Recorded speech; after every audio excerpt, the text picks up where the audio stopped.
नहीं पहचानते साहब। साहब ये हमारे पालकीपुर के तो नहीं लगते? इन्हें कभी देखा ही नहीं साहब। आप लोगों में से फ़ोन किसने किया? मैंने किया था साहब। मैं वो सुबह के काम के लिए खेत पे जा रहा था तो मैंने ये 2 बोरियां देखी साहब। मैं गौतम सिंह गांव का सरपंच हूँ साहब। हमारे पालकीपुर की अगर ये बच्चियाँ होती तो लाश मिलने के पहले ही गांव में बवाल हो गया होता कि घर से बच्चियाँ गायब हो। सरपंच जी ज़रूरी नहीं, हो सकता है इन बच्चियों को इनके घर वालों ने गायब किया। सर, आप लोगों का कहना है कि ये बच्चियाँ आपके गांव की नहीं हैं? नहीं सर, ये हमारे पालकीपुर की नहीं है। बोरियों पे किसी भी कंपनी का कोई भी आइडेंटिफिकेशन मार्क नहीं है और न ही बच्चियों की बॉडी या कपड़ों पर। बोरियाँ सेम हैं, कोई निशानी है बोरियों पर, और दोनों बच्चियाँ भी एक सी लगती हैं, एक ही तबके की भी लगती हैं। हो सकता है दोनों में कोई खून का कनेक्शन, ये एक ही खून की।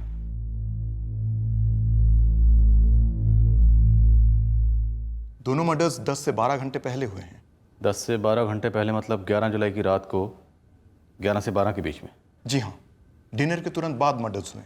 दोनों के पेट में अनडाइजेस्टेड फूड था। Sexual assault? जी नहीं। डॉक्टर, दोनों बहनें हो सकती हैं? पॉसिबिलिटीज पूरी हैं। दोनों के फेशियल फीचर्स मैच करते हैं, पर यह मैं तब तक दावे के साथ नहीं कह सकता जब तक दोनों के मैचिंग टेस्ट न कर लूं। पर दोनों को एक ही तरीके से और शायद एक ही हथियार से मारा गया है। आपको दोनों की बॉडीज भी पालकीपुर से मिली, मतलब दोनों मर्डर्स कनेक्टेड लग रहे हैं इंस्पेक्टर। हो सकता है क्राइम सीन पे जो गांव वाले मौजूद थे वो उन बच्चों को ना पहचानते हो, पर शायद कुछ और गांव वाले उन्हें पहचान लें। दोनों बच्चों की फोटोग्राफ्स पूरे गांव में घुमा लेते हैं और आसपास के गांव में भी। हो सकता है वहां से इन दोनों बच्चियों को किसी ने मार के यहाँ पालकीपुर में ठिकाने लगा दिया।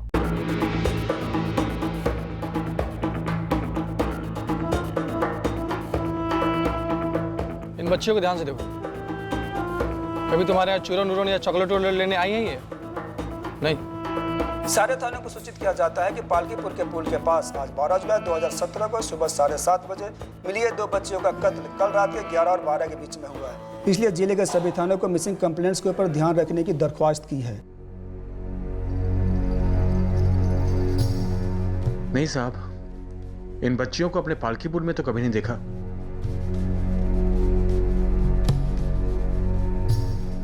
आप में से किसी ने इन बच्चों को देखा है कहीं पे? कौन है ये? क्या हुआ है इन्हें? ये बच्चियां वही है ना जो पुल के पास? जी, सभी लोग यही कह रहे हैं कि ये बच्चियां पालकीपुर की नहीं हैं। अब तो चंदनपुर और रतनपुर के लोगों ने भी जवाब दे दिया है। अगर ये बच्चियां यहाँ की होती तो तुरंत पहचानी जाती। अब हमें भी यही लगता है, ये बच्चियां पालकीपुर की नहीं है। बाहर से कोई आकर छोड़ गया इन 2 लाशों को यहाँ पे। अंदर भिखारियों की टोलियां और इलाके के सारे कोठे, जितने भी तेरे कॉन्टैक्ट है, दल्ले वगैरह, हर कोई, सबको कॉन्टैक्ट कर। साहब, जब गांव में बच्चियों को पता नहीं चला तो तुरंत मेरे दिमाग की घंटी बजी कि कहीं ट्रैफिकिंग का मामला तो नहीं गड़बड़ा गया। सुलटा दिया होगा लड़कियों को साहब। मैंने तुरंत अपनी सारी टीम को लगा दिया है, दल्लों में भी और भिखारियों में भी। पूरे डिस्ट्रिक्ट में और बगल वाले ज़िले में भी चंदर। मुझे रिजल्ट चाहिए चंदर, और वो भी बहुत जल्द।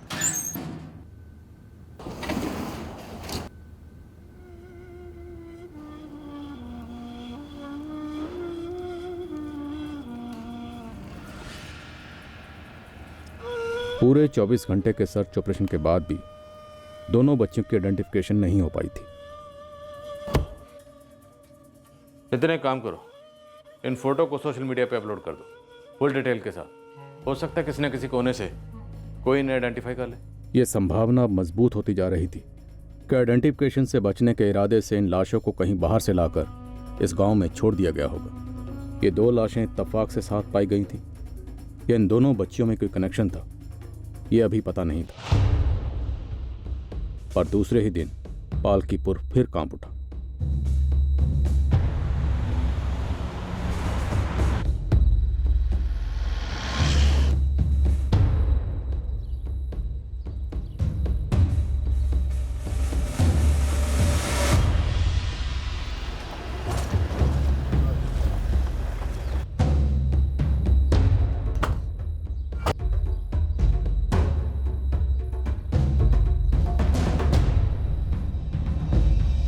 ये हमारे पालकीपुर की रुक्मिनी है। तालाब से कपड़े धोकर लौट रही थी, इसी ने देखी ये लाश यहाँ पर पड़ी हुई। आप रोज इसी रास्ते से जाती हैं? जी साहब। कल भी इसी रास्ते से गई थी? हाँ साहब, लेकिन कल तो हमें कुछ भी नहीं दिखा, या तो शायद हमें नजर ही नहीं पड़ी। सरपंच जी, ये औरत आपके गांव की है? नहीं साहब, हमारे गांव की नहीं है। सर, लाश के पास ऐसी कोई चीज नहीं मिली जिससे उसे पहचाना जा सके। सरपंच जी, कल 2 बच्चियां, आज ये औरत, सारी लाशें आपके गांव में ही क्यों बिछाई जा रही? कल की खबर से वैसे भी गांव के सब लोग बुरी तरह से हिले हुए हैं। अब जैसे ही ये बात फैलेगी सब लोग दहशत में आ जाएंगे साहब। लगता है सेम वेपन यूज हुआ है। क्या इस औरत का मर्डर तब हुआ होगा जब हम उन दोनों बच्चियों के बारे में पूछताछ कर रहे थे? जी नहीं, इस औरत का मर्डर भी उसी समय हुआ जब उन दोनों बच्चियों को मारा गया था। मतलब तकरीबन अब से 38 घंटे पहले 11 जुलाई की रात को 11 से 12 बजे के बीच में, और वो भी डिनर के बिल्कुल बाद। उन दोनों बच्चियों के जैसे इस औरत के पेट से भी हमें अनडाइजेस्टेड फूड मिला है। माँ बेटी? मोस्ट प्रोबेबली, पर कंफर्मेशन के लिए हमें टेस्ट करने पड़ेंगे। एज? 28 से 32 के बीच में। एक से ज़्यादा बार माँ बन चुकी है। सेक्सुअल एक्टिव थी, पर कोई सेक्सुअल असॉल्ट नहीं हुआ।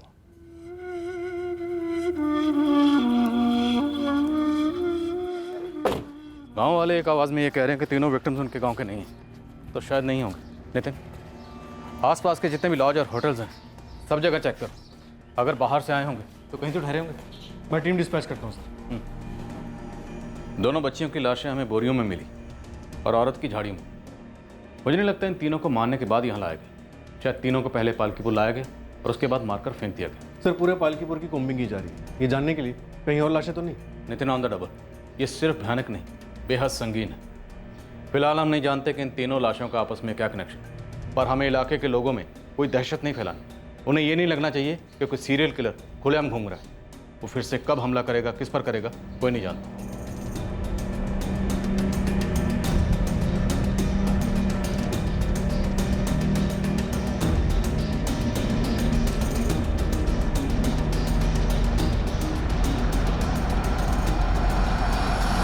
हम लोग कैसे जाएंगे भाई? चुप कर ना, तू बात हो रही है ना हमारे साथ। इसी के तो हम। शांत हो जाइए, शांत हो जाइए।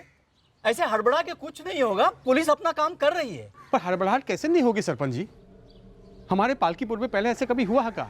ऐसे अज्ञात लाशें मिलना बच्चों की, औरत की। अरे कौन है जो हमारे गांव का इस्तेमाल कर रहा है भाई? सरपंच जी, बच्चों को भी स्कूल भेजने से डर रहे हैं सब। अरे हम तो कहते हैं सरपंच जी, आज रात से ही पूरे गांव में पहरा देना शुरू कर देते हैं, और हो सके तो पड़ोस के गांव को भी शामिल करते हैं। सुनील सही कह रहा है सरपंच जी, हमको ये करना पड़ेगा। आज तक ऐसा नहीं हुआ इस गांव में। शांत हो जाइए, शांत हो जाइए। हमारे गांव ये पहरा देने के बारे में हम लोग बाद में बात करते हैं। सबसे पहले जरूरी है पुलिस की मदद करना। अगर किसी ने किसी के घर में या कहीं गांव में कोई अटपटा चीज देखा तो बिना संकोच, बिना डर के हमें या पुलिस थाने में जाके खबर करें। समझ गए आप लोग? 2 दिन में 3 लाशें मिली थी गांव में, पर किसी को भनक तक नहीं थी कि वो लाशें किसकी थी। पालकीपुर गांव के लोग एक खौफ के साए में जी रहे थे। तीनों विक्टिम्स में से किसी एक की भी मिसिंग कंप्लेंट हमारे हाथ नहीं लग रही थी। सर स्ट्रॉन्ग चांसेस हैं कि तीनों विक्टिम्स इस जिले के बाहर से हैं। यूपी के तकरीबन हर अखबार में इनकी तस्वीरें दी गई हैं। नितिन, एक बात खटक रही है। 2 बच्चियां, एक औरत इलाके में दाखिल हुए होंगे, कहीं रहे होंगे, फिर इनकी हत्या हुई होगी। ऐसा कैसे हो सकता है कि जिले के सारे अखबारों में इनकी तस्वीरें दी गई पर इन्हें किसी ने नहीं पहचाना? सर लॉजिस्ट से भी कुछ नहीं मिला। पूरे गांव की हाउस टू हाउस सर्च की जा रही है। सीधी बात है, लोग बोल नहीं रहे या फिर लोग झूठ बोल रहे हैं। ऐसा कैसे हो सकता है कि मरे हुए 3 लोगों को तो लोगों ने देखा, पर जब वो जिंदा थे उन्हें किसी ने नहीं देखा? केस बिना चाबी के ताले की तरह होगा, ऐसा नहीं चलेगा। पुलिस वाले साहब लोग हम लोगों पे बहुत उम्मीद रखते हैं, और अब तक अखबारों में भी डलवा दिया फोटो शोटो। कुछ भी करके बस लग जाओ।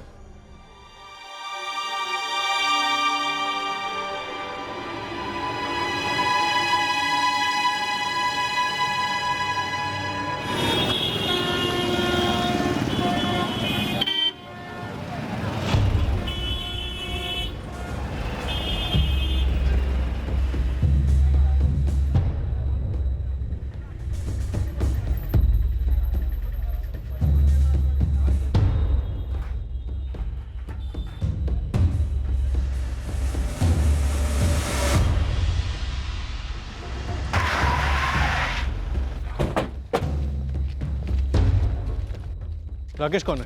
फोन किसने किया था? मैंने ही फोन किया था, अटेंडेंट उस शौचालय का। वो वहाँ है साहब। सूटकेस रखकर जाने वाले को देखा तुमने? नहीं साहब, देखा नहीं।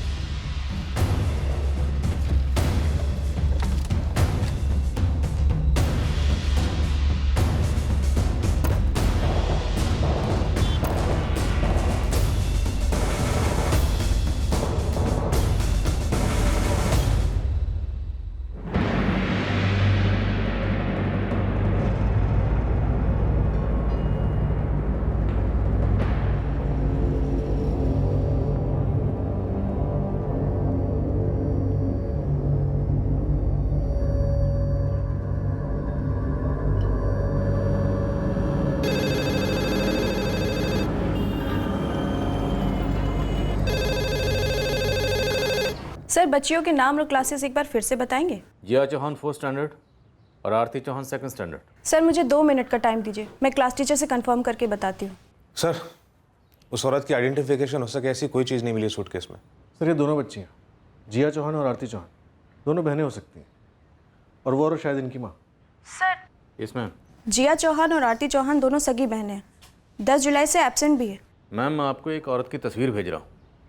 इस औरत की बॉडी भी हमें यहीं मिली है, पालकीपुर में, और हमें लगता है कि शायद ये इन दोनों बच्चियों की माँ हो सकती है।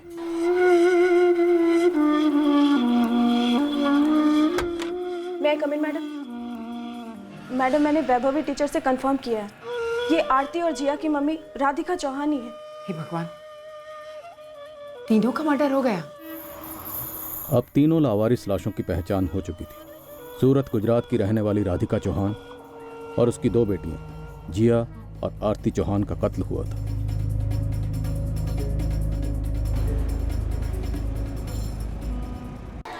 ये रहे सारे डिटेल्स। जिया और आरती चौहान का एड्रेस भी है इसमें। सर ये उनकी मम्मी राधिका चौहान का मोबाइल नंबर हमारे रिकॉर्ड में था।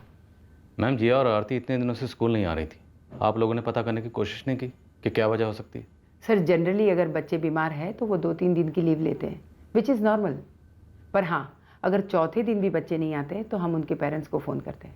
वैभवी बहन आरती की क्लास टीचर है, उन्होंने राधिका बहन को फ़ोन किया था, बट उनका फ़ोन स्विच ऑफ आ रहा था। B12 Vrindavan apartment, Chamunda circle. Father's name Arvind Chauhan.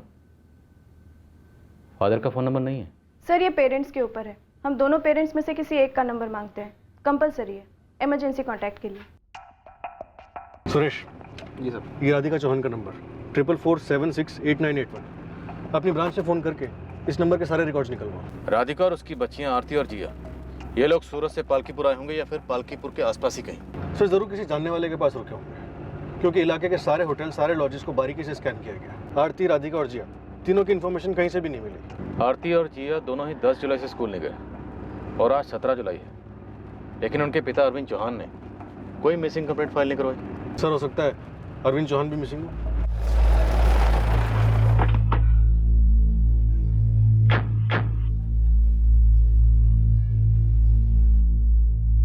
एक बरस से मैं और मेरे हस्बैंड संजय यहीं पे रहते हैं भाड़े पर। आपसे पहले अरविंद और राधिका चौहान यहाँ रहते थे? ये राधिका बहन और उनकी बेटियों का तो कभी मैंने नाम भी नहीं सुना। आप जरा सोसाइटी के ऑफिस में जाके पूछो ने। ये राधिका बहन, उनकी ये 2 बच्चियां आरती और जिया, और उनके पति अरविंद भाई 1 साल पहले तक इसी सोसाइटी में रहते थे सब। फिर राधिका बहन जिया और आरती को लेकर घर छोड़ के चली गई, और कुछ महीने बाद अरविंद भाई भी चले गए। राधिका और अरविंद के बीच झगड़ा किस बात को लेकर था? दूसरे आदमी को लेकर। ये दूसरा आदमी कौन था? उनका पड़ोसी। ये लोग B12 में रहते थे और वो रहता था B14 में। बंसी लालचंद नाम था उसका। अब आपको बंसी के बारे में ज़्यादा माहिती चाहिए ना, तो वो तो अपने चेयरमैन साहब नरेंद्र भाई ही बता सकते हैं। बाजू में RN एंटरप्राइज में काम करता था अरविंद चौहान। 7-8 साल पहले अपनी फैमिली के साथ में हमारी बिल्डिंग में रहने के लिए आया था।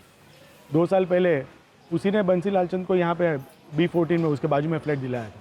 बंसी भी RN एंटरप्राइज में काम करता था ना, दोनों दोस्त थे। ये बंसी और अरविंद, इन दोनों में से किसी का यूपी से कोई ताल्लुक है? यूपी पालकीपुर या यूपी के किसी भी गांव से? गाँव का तो पता नहीं साहब, लेकिन दोनों गुजराती तो नहीं थे, यूपी साइड के थे। और इस बंसी की कोई फैमिली नहीं थी। वैसे अरविंद की फैमिली बंसी की फैमिली हो गई थी, ऐसा लोग कहते हैं। आपका क्या कहना है? ये बंसी हमेशा अरविंद के घर में ही पाया जाता था। अरविंद की जब डे शिफ्ट होती थी और बंसी की नाइट शिफ्ट, तो सोसाइटी वालों ने बहुत बार दोपहर को बंसी को अरविंद के घर पर जाते हुए देखा है।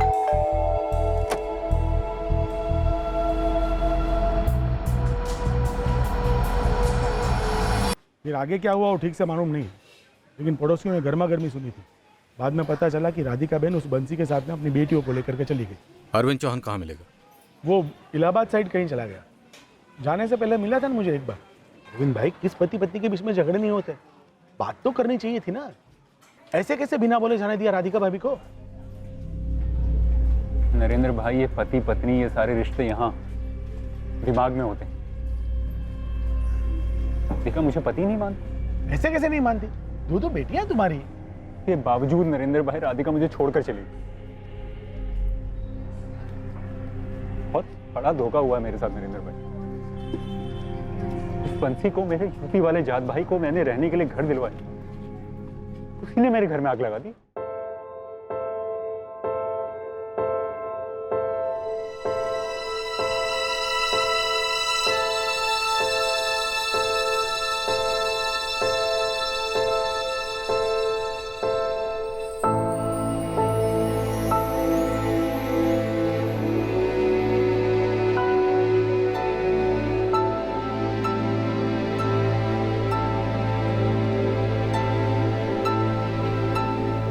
बंसी हर दूसरे दिन छुट्टी लेता है या फिर नाइट शिफ्ट करता है, मुझे पता है क्यों।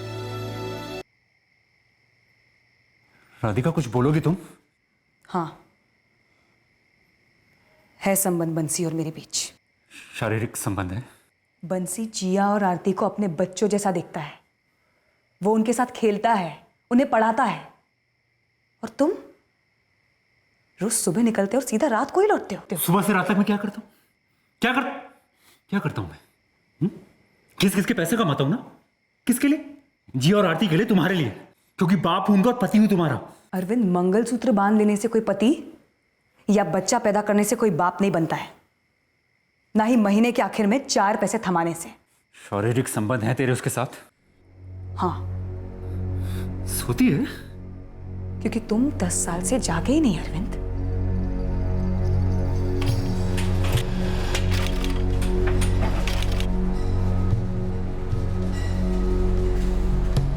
बंसी, जरा बाहर आना। क्या बात है? बाहर तो आ। गांव में तेरी बीवी है ना बंसी? तुमको तो पता है, तो फिर क्यों पूछ रहे हो? उसको यहाँ पर लेके आना, फिर कर जितने बच्चे पैदा करने। किसी ने रोका है तुझे? साले भाई जैसा माना था मैंने तुझे, और तूने मेरी पीठ पे छुरा पोक दिया। मेरी बेटी जिया और आरती को बाप का प्यार देने के बहाने मेरी पत्नी को अपनी पत्नी बनाना चाहता है तू। साले शर्म नाम की चीज है नहीं तेरे अंदर। देख बंसी, जो तूने किया है ना, उसके बदले मैं तेरे टुकड़े टुकड़े कर देना चाहता हूं, लेकिन मैं तेरे से विनती करता हूं यार, मेरे घर के टुकड़े मत कर। इलाहाबाद से खाली हाथ आए थे मैं और राधिका यहां पर, बड़ी मेहनत से सब कुछ बनाया है। ये घर बार, ये जिंदगी, इतने भद्दे तरीके से उसे खत्म मत कर। नहीं माना बंसी, और क्यों मानता? सिक्का तो हमारा ही खोटा है ना। और वो राधिका इतनी ढीठ मेरे मुंह पे मुझे बोल के गई कि शादी तोड़नी है। नरेंद्र भाई, मैं राधिका के सामने गिड़गिड़ाया, हाथ जोड़े मैंने, आरती और जिया का वास्ता भी दिया, उसके पैरों में गिर गया मैं नरेंद्र भाई।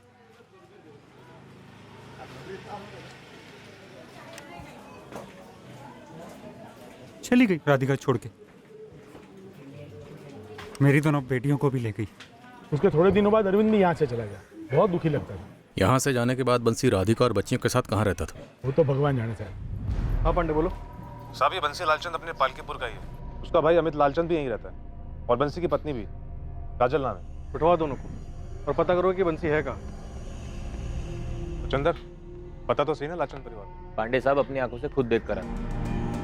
सर, अमित और काजल को उठवा रहा हूँ। चलो, पालकीपुर का कनेक्शन तो क्लियर हुआ। इस अरविंद चौहान को उठवाते हैं। बंसी और अरविंद दोनों में से किसी एक का गुस्सा जरूर फूटा है। यह है अरविंद चौहान का नंबर, 44412445। ये क्या बोल रहे हो साहब आप? हमारे बंसी का किसी शादीशुदा औरत के साथ चक्कर? हमें सच में इस बारे में कुछ नहीं पता है साहब। देवर जी तो यहाँ आए ही नहीं है 4 महीने से। अब बंसी का फोन नंबर दे दो, और बंसी की बीवी काजल को बाहर बुलाओ। काजल अपने मायके गई है, कल सुबह ही निकल गई। भाभी बस 2 दिन के लिए जा रही हूँ। पर काजल, ऐसे अचानक सब खैरियत तो है ना रतनपुर में? हाँ भाभी, सब खैरियत है, बस माँ बाबूजी की याद आ रही थी, सोचे कि मिलकर आ जाते हैं। तो ठीक है, हम रतनपुर से बंसी की बीवी काजल को बुला लेंगे। आप काजल का पता दे दीजिए वहाँ का। मेरा भाई बंसी ठीक तो है ना? ये आप मुझसे पूछ रहे हैं? आप ही ने बोला था ना कि उसका फोन नंबर बंद है। आप चलिए मेरे साथ। साथ चलिए? मतलब क्यों? आप बंसी के बड़े भाई हैं, आपको फिक्र तो होनी चाहिए उसकी। बंसी ने किया क्या है साहब? अब बंसी ने किया है या बंसी के साथ किसी ने कुछ कर दिया है, ये तो वक्त आने पर ही पता चलेगा।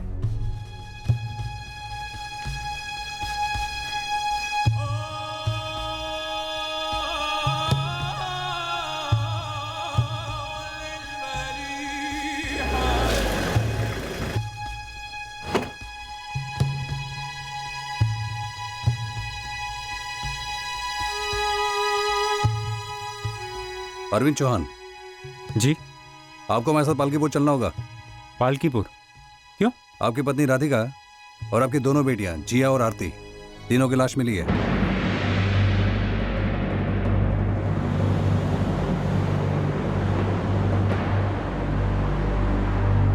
राधिका चौहान का फोन 11 जुलाई से ही बंद दिखा रहा है सर। राधिका की लास्ट लोकेशन? आप ही की है सर, पालकीपुर। ये राधिका की जिस नंबर पर लास्ट बार बात हुई 444879 ये किसका है? बंसी लालचंद का है। बंसी का भी फोन 11 जुलाई से बंद है और राधिका की तरह उसकी भी लास्ट लोकेशन आप ही की है, पालकीपुर। कड़ियाँ मिल तो रही हैं पर कहाँ जुड़ी कहाँ टूटी ये पता लगाना बाकी है। सर राधिका और बंसी अगर 11 जुलाई को पालकीपुर में थे तो जाहिर है दोनों बच्चियां जिया और आरती भी वहीं होंगी। पालकीपुर में हमें राधिका और उसकी बच्चियों की लाशें मिली। अब सवाल ये है, क्या ये लाशें बंसी ने बिछाई या अब हमें बंसी की लाश मिलने वाली? कुछ दिन पहले तक तो यही रहती थी राधिका, पता नहीं अचानक कहाँ चली गई आरती और जिया ने लेने। बंसी भी यहीं रहता था। हंस तो अभी हस्बैंड वाइफ है तो साथ में ही रहेंगे ना। लो साहब, आप खुद ही देख लो। बंसी कुछ बोला नहीं, कहाँ जा रहा है, कब तक लौटेगा, कहीं नहीं।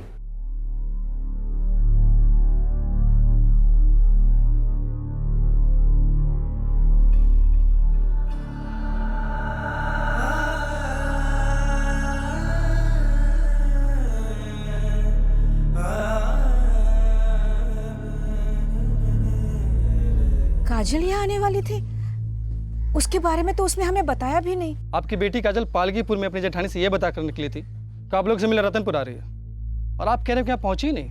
आपके बेटी के पति बंसी को ढूंढ रहे हैं, और आप ही बता दो कहाँ छुपे हैं दोनों। यहाँ तो नहीं है साहब, आप चाहे तो खुद तलाशी ले लीजिए। पर आप हमारे दामाद बंसी को क्यों ढूंढ रहे हैं? किया क्या उसने? सर राधिका और बंसी पिछले 1 साल से जिस मकान में रह रहे थे वो पूरी तरह खाली है, सिवाय कुछ कपड़ों के। शायद वापस आने का प्लान नहीं था। वो तो पता नहीं सर, मकान मालिक भी ज़्यादा कुछ नहीं बता पाया। बंसी और राधिका के मोबाइल फ़ोन भी स्विच ऑफ है। किसी को भी ये नहीं पता कि बंसी और राधिका और दोनों बच्चियाँ आरती और जिया पालकीपुर जा रहे थे।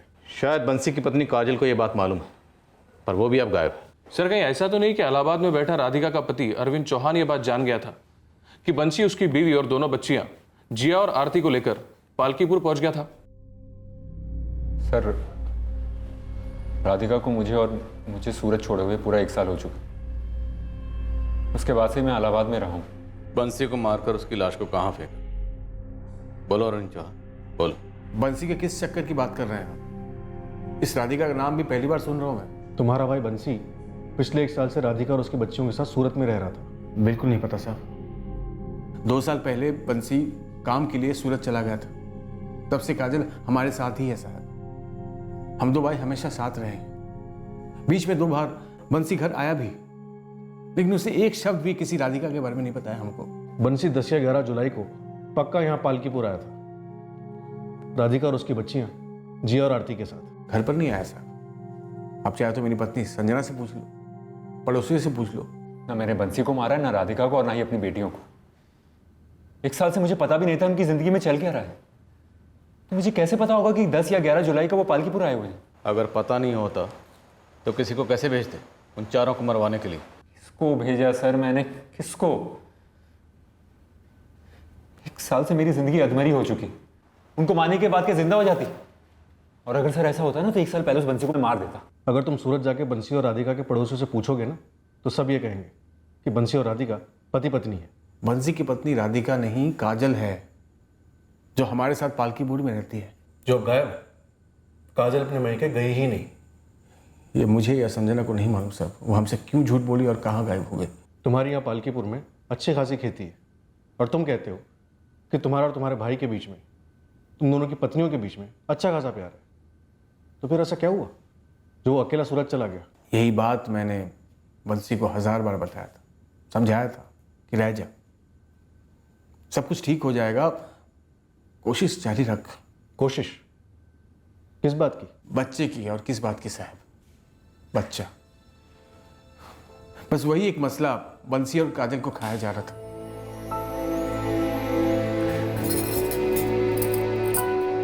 क्या बोली डॉक्टर साहिबा काजल?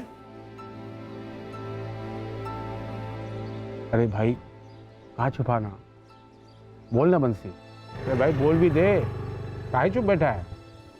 क्या बोली डॉक्टर साहिबा ने? वही बोल रहे हैं जो 4 साल से सब डॉक्टर रट लगाए हुए हैं।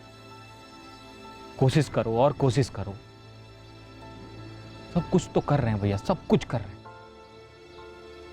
काजल को बच्चा हो ही नहीं रहा है।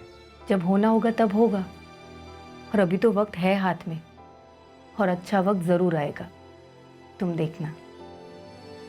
अमित भैया, हमको लगता है ना कि भगवान चाहता है कि हमको जीवन में बच्चे का सुख कभी मिले ही नहीं, मधुरी जिंदगी जिए। दिल छोटा मत कर भाई,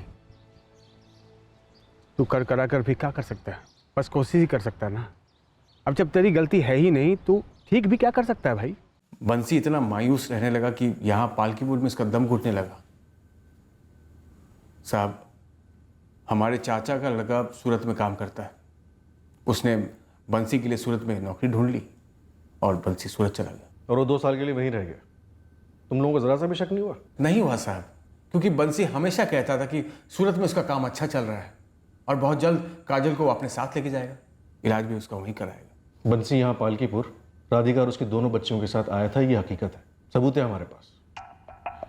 अब वो अपने गांव आता है और अपने घर नहीं जाता, तो फिर वो और कहाँ जा सकता है, या कहाँ छुप सकता है, या फिर तुम हमसे कुछ छुपा रहे हो? सर, मुझे नहीं पता राधिका और बंसी ने शादी की या नहीं की। मुझे सिर्फ इतना पता है कि राधिका और मेरे बीच में कोई कानूनी डिवोर्स नहीं हुआ था। राधिका बस चली गई थी, उसके बाद से मैंने उसका मुंह तक नहीं देखा। और तुम्हारी बच्ची हैं जिया और आरती, राधिका उन्हें भी तो साथ ले गई थी, फिक्र नहीं हुई तुम्हें उनकी? याद नहीं आई कभी उनकी? क्यों याद नहीं आई सर, मैं जी रहा था, उन्हीं के लिए जी रहा था। लेकिन राधिका ले गई आरती और जिया को अपने साथ। उसके बाद सूरत में मेरा रहने का कोई मकसद नहीं रहा, इसलिए इलाहाबाद वापस चला गया। ये बंसी के, ये राधिका के, और ये अरविंद चौहान के कॉल रिकॉर्ड्स।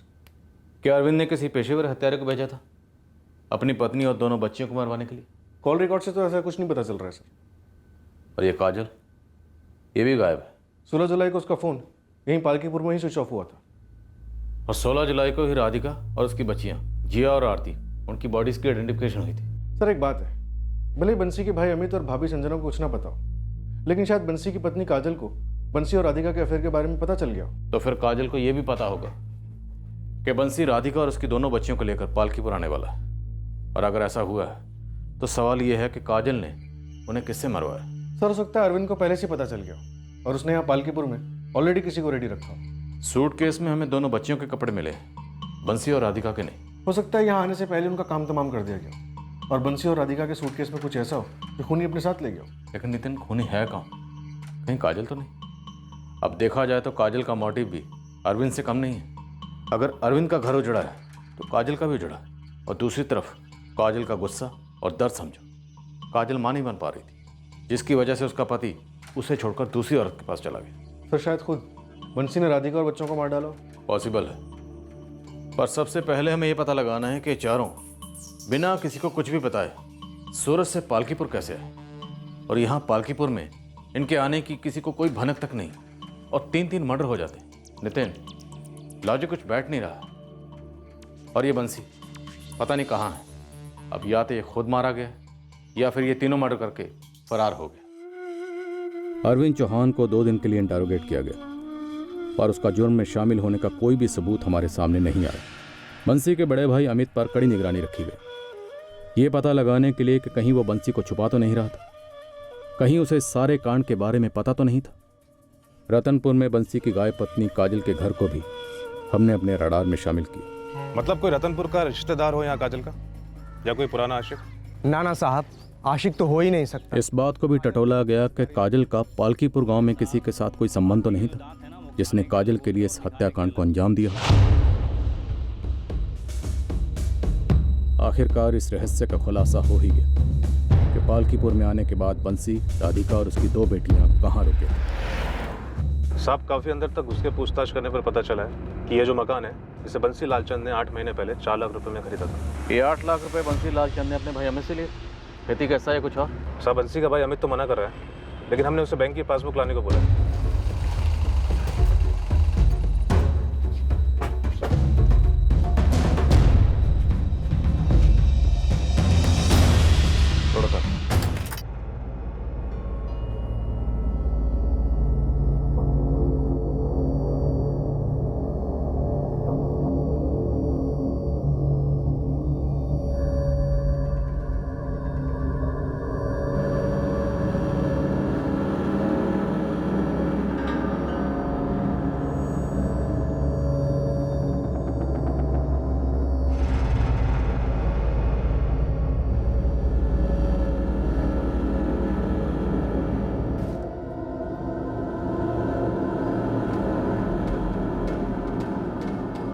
सर,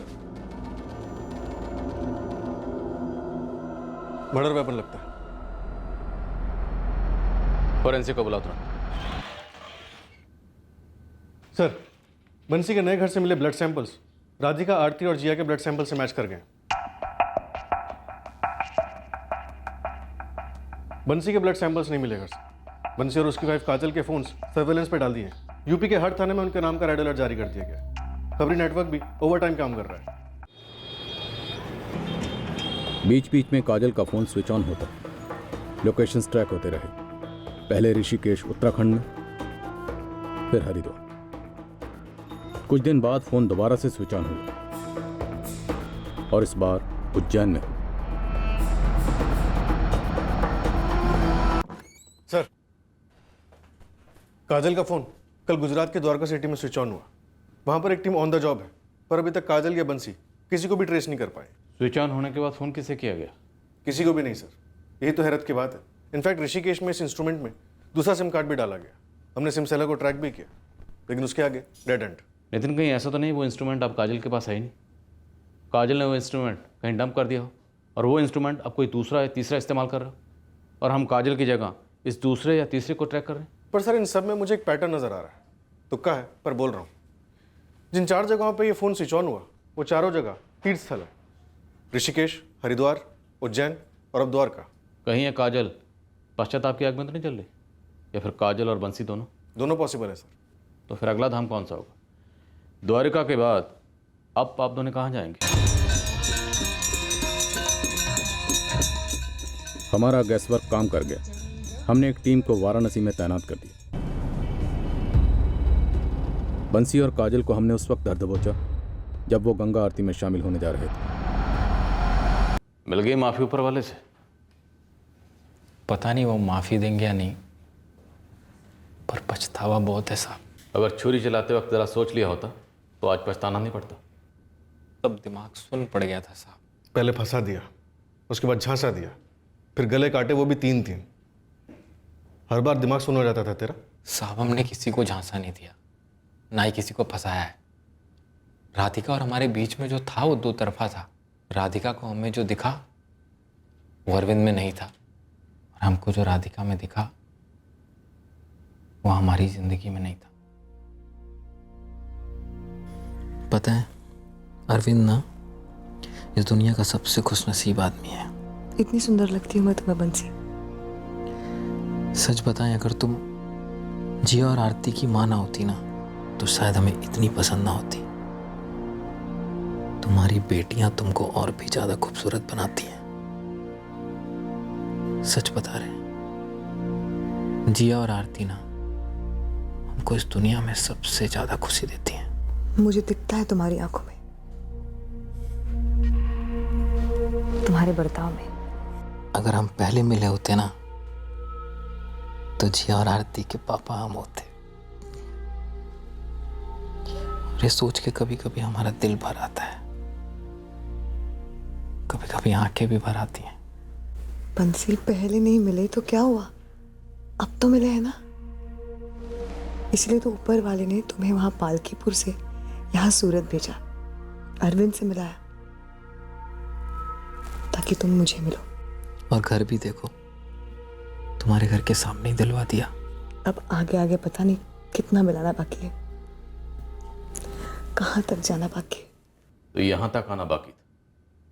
बंसी, जब प्यार इतना शिद्दत वाला था तो फिर ये बेरहमी कहाँ से पैदा होगी? और पालकीपुर वाले अपने नए घर में लाकर राधिका और उसकी दोनों बच्चियों को क्यों मार डाला? नया घर क्यों लिया था? उसे लेने के लिए 4 लाख रुपए कहाँ से आए? बोल, पैसे कहाँ से आए? पैसे दरअसल राधिका के ही थे, उसने अरविंद से लिए थे। अरविंद के पैसे जो उसने अपना खून जला जला कर कमाए थे अपनी दोनों बच्चियों जिया और आरती की परवरिश के लिए। मारा क्या? साहब, क्योंकि हम खुद मर रहे थे, रोज रोज मर रहे थे। बंसी,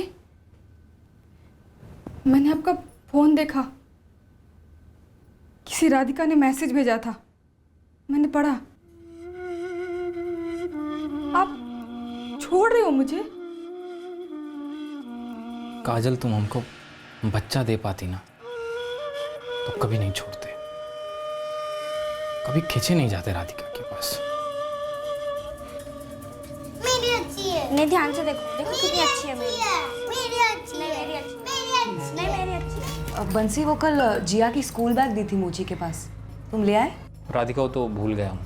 अरे तुम कल भी भूले थे। जब तक हम पड़ोस में रहते थे राधिका के, अरे तो कल ले आएंगे, तब तक सब कुछ बड़ा सुनहरा लगता था। लेकिन एक बार साथ में रहने लगे तो जिम्मेदारी पहले सुई की तरह चुभने लगी और फिर खंजर की तरह। बंसी, हम शादी कब कर रहे हैं? ऊपर से राधिका का शादी के लिए दबाव कम होने का नाम ही नहीं लेता, हमेशा बना रहता। नहीं, मतलब साफ साफ कहो ना बंसी, अब दिल भर गया है तुम्हारा मुझसे। दबाव से बात बढ़कर धमकी में बदल गई थी। बात बात पर राधिका धमकाती थी कि हमारे खिलाफ पुलिस कंप्लेंट करेगी। हम थक चुके थे साहब, हमें बच्चे चाहिए थे, लेकिन अब उन बच्चों की जिम्मेदारी हमें बोझ लगने लगी थी। हम उठा नहीं पा रहे थे, पता नहीं क्यों। जिंदगी में जो भी सपने देखे थे सब पूरे हुए, लेकिन फिर भी अब हम उनसे भागना चाहते थे। सीधा बोलो काजल, मेरा साथ दोगी या नहीं? हमारा साथ तो 7 जन्म का है बंसी, लेकिन ये मारने वारने की बात क्यों कर रहे हो? तुम्हारे पास आने का मेरे पास यही एक रास्ता है। सीधा बोलो, मेरा साथ दोगी या नहीं?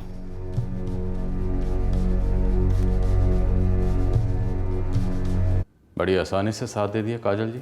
ऐसा आपको लगता है साहब जी, लेकिन मेरे लिए कुछ भी आसान कभी नहीं था। मैं बच्चा नहीं पैदा कर पा रही थी और माँ बनने का सुख जानती थी मुझे नहीं मिलने वाला है। लेकिन मेरा पति मुझे ठुकराने के बाद मेरे पास वापस आना चाह रहा था। मेरी टूटी फूटी इज्जत का सवाल था साहब। अपनी टूटी फूटी इज्जत को बचाने के लिए 3 कत्ल करवा दिए, इतना संगीन जुर्म। हम राधिका को पालकीपुर लेकर आए उसकी बच्चियों के साथ, और ये कहकर लाए थे अमित भैया और संजना भाभी के सामने शादी होगी हमारी। पालकीपुर में काजल ने पहले से सारी तैयारियां कर रखी थी। राधिका ने काजल को कभी नहीं देखा था। हमने राधिका को कहा कि काजल हमारी भाभी है और भैया अगले दिन आएंगे।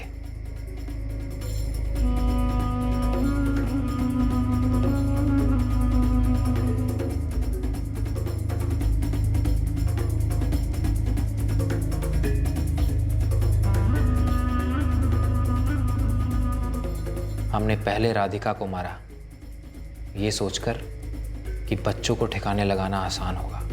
फिर रात के अंधेरे में हमने लाशों को अलग अलग ठिकाने पर छोड़ दिया। और वो सूटकेस, वो कब छोड़ा? अगले दिन सुबह गांव छोड़ के भागते वक्त। राधिका के कपड़े और बैग कहाँ हैं? वो रतनपुर के रास्ते में एक नाला पड़ता है, उसी में फेंक दिए। चल बता, कहाँ है वो नाला? यहाँ तूने बैग फेंका, फिर कानून तय करेगा तो कौन सी सजा के कौन से नाले में सड़ेगा और कब तक सड़ेगा।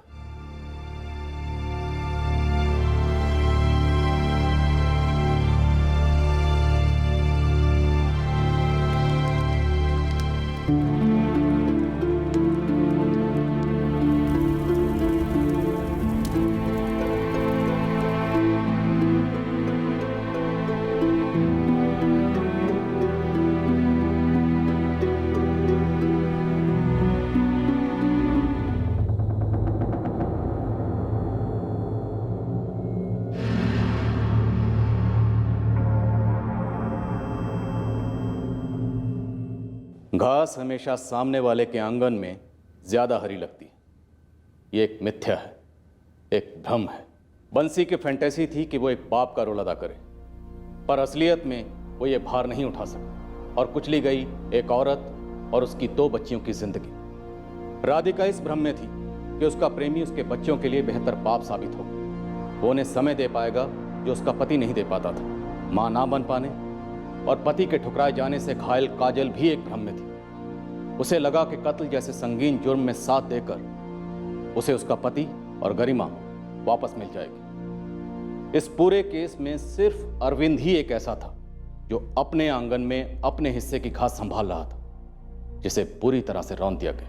जो चीज हमारी जिंदगी में नहीं है और जो शायद कभी नहीं हो सकती, उसका लालच होना, उसकी कल्पना करना, यह इंसान की फितरत में है। पर जब उस कल्पना को, उस फैंटेसी को असलियत में पूरा करने का बेलगाम जुनून सवार हो जाए, तब कोई नहीं बता सकता कि किस मोड़ पर वो जुनून एक अभिशाप बनकर कितनी बर्बादी मचा सकता है। जय हिंद।